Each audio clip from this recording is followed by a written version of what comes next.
Azad Samaj party जिंदाबाद, Bahujan Samaj party जिंदाबाद, बहन मायावती जिंदाबाद, भाई चंद्रशेखर आजाद जिंदाबाद। आजाद समाज पार्टी और बहुजन समाज पार्टी के जितने भी कार्यकर्ता है और जितने भी अधिकारी हैं उनसे हाथ जोड़कर विनती करते हैं कि आप लोग आपस में प्रेम और एकता को स्थापित कीजिए। जब तक आप लोग प्रेम और एकता को स्थापित नहीं कीजिएगा तब तक आपकी हत्या किया जाएगा। आप अगर चाहते हैं कि बाबा साहेब के सपना को पूरा करें, अगर आप चाहते हैं कि मानवर कांसीराम साहब के सपना को पूरा करें, अगर आप चाहते हैं कि इस देश में बहुजन समाज के सपना को पूरा करें, तो याद रखिएगा यह जो बीच की दुश्मनी है आजाद समाज पार्टी और बहुजन समाज पार्टी की जो बीच की दुश्मनी है, इसको जब तक आप खत्म नहीं कीजिएगा तब तक यह सपना पूरा नहीं होगा। मैं आपसे पूछता हूं, जब मंजिल एक है तो फिर अलग अलग क्यों है आप लोग? जब मंजिल एक है तो फिर आपस में क्यों लड़ते हैं आप लोग? जब मंजिल सबका एक है कि बहुजन समाज सब पार्टी को जिताना, जब मंजिल सबका एक है कि बाबा साहब के सपना को पूरा करना,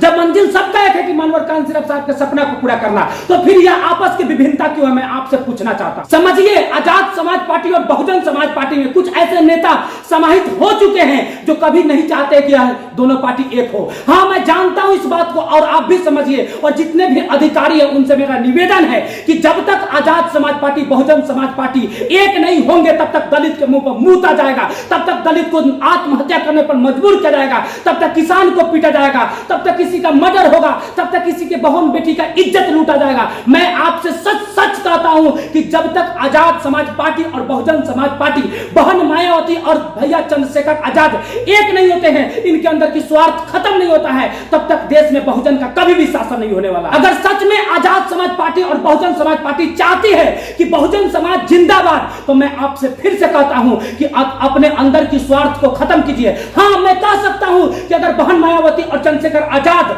अगर आपस में नहीं मिलते हैं तो दोनों में स्वार्थ है। परिवारवाद का स्वार्थ हो तब, चाहे आपसी स्वार्थ हो तब, चाहे अपने पार्टी और नाम का स्वार्थ हो तब, ये दोनों में स्वार्थ है और दोनों के कारण से देश भी बर्बाद होगा और बहुजन समाज भी बर्बाद होगा। इस दोनों नेता के कारण से आज बहुजन समाज का कोई अहमियत नहीं है। बहुजन समाज का वोट अगर बिकता है या बहुजन समाज किसी दूसरे पार्टी में जाता है तो इन दो नेताओं के कारण से होता है, क्योंकि ये दो बड़े नेता आपस में बटे हुए हैं और आपस में लड़ने की काम करते हैं। क्या आप सोच सकते हैं, आप बीजेपी के टक्कर देने की बात करते हैं, आप कांग्रेस पार्टी की टक्कर देने की बात करते हैं, लेकिन क्या इसी तरह टक्कर दीजिएगा अलग अलग होके हम आपस में लड़ बैठे तो देश को कौन संभालेगा? कोई बाहर वाले फिर तो घर से में निकालेगा। आज यही हो रहा है। आजाद समाज पार्टी हाय हाय और बीजेपी बहुजन समाज पार्टी हाय हाय आपस में लड़ रहे हैं। क्या इससे आपका शासन कभी आने वाला नहीं हो? मैं कहता हूं, मानता हूं, चंद्रशेखर आजाद भैया को मैं मानता हूं, बहन मायावती जी को मैं मानता हूं, लेकिन याद रखिए भाई, आप जब तक एक नहीं होते हैं गरीबों का शासन कभी नहीं होने वाला। गरीबों का शासन कभी नहीं होने वाला। भारत में जितने भी बहुजन समाजवादी लोग हैं उनका विचार ही है कि आजाद समाज पार्टी और बहुजन समाज पार्टी एक हो जाए, लेकिन इसके बाद भी बहन मायावती और भाई चंद्रशेखर आजाद अगर एक नहीं होता है तो यह समाज के सबसे गंदे लोग होंगे, क्योंकि यह समाज को बांटने की काम कर रहे हैं, यह समाज को तोड़ने की काम कर रहे हैं, यह समाज को बर्बाद करने की काम कर रहे हैं। याद रखना, चंद्रशेखर भाई और बहन मायावती अगर आप लोग एक नहीं होते हैं तो आप दोनों के कारण से समाज का पतन होगा। बाबा साहब के सपना, अगर बाबा साहब के सपना को अगर खतरा है तो चंद्रशेखर आजाद और बहन मायावती से है, क्योंकि ये दोनों ने समाज को बांटने की काम कर रही है। हो सकता है कि मेरे बातों से किसी भाई को बुरा लगे, हो सकता है, लेकिन क्या भाई आप समझ सकते हैं जब तक आजाद समाज पार्टी बहुजन समाज पार्टी एक होकर चुनाव नहीं लड़ेगी तब क्या आप सोच सकते हैं कि इस देश में बहुजन का शासन होगा? क्या आप सोच सकते हैं कि इस देश में बाबा साहब के सपने को पूरा होगा?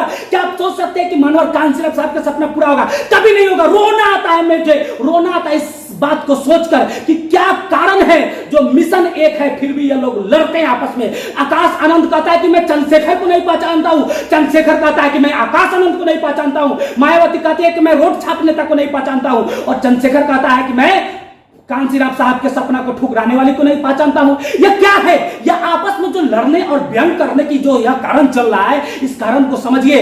आजाद समाज पार्टी और बहुजन समाज पार्टी में मनुवादी लोग समाहित हो चुके हैं, जो मनुवादी लोग कभी नहीं चाहते हैं कि यह आजाद समाज पार्टी बहुजन समाज पार्टी एक हो। आज जिस दिन एक हो जाएगा उस दिन इस देश का शासन व्यवस्था बहुजन समाज पार्टी और आजाद समाज पार्टी भाई चंद्रशेखर और बहन मायावती के हाथों में होगी। इसीलिए यह मनुवादी लोग कभी नहीं चाहता है कि यह दोनों पार्टी एक हो, लेकिन हम सभी अधिकारी और हम सभी जनता, हम सभी लोग, हम सभी किसान, हम सभी मजदूर, हम सभी बहन, हम सभी इस देश के नागरिक, हम सभी इस देश की बहुजन समाज अगर चाहेंगे तो आजाद समाज पार्टी और बहुजन समाज पार्टी जरूर है। आज भारत में हर रोज दलित का हत्या होता है, आज भारत में हर रोज बहन की इज्जत लूटा जाता है, आज भारत में हर रोज किसानों को सताया जाता है, आज भारत में तरफाया जाता है। तो मैं कह सकता हूं कि आजाद समाज पार्टी के अधिकारी चंद्रशेखर आजाद और बहुजन समाज पार्टी के अधिकारी बहन मायावती के कारण तरफाया जाता है, क्योंकि ये दोनों आपस की दुश्मनी को खत्म नहीं कर रहे हैं और ये दोनों समाज को बांटने की काम कर रहे हैं। मैं फिर से कहता हूं, आजाद समाज पार्टी बहुजन समाज पार्टी एक हो जाओ और बहुजन समाज होश में आओ। चंद्रशेखर मायावती एक हो जाओ और बहुजन समाज होश में आओ। जय हिंद, जय भारत की संविधान, जय भारत की मूल निवासी, जय हिंद।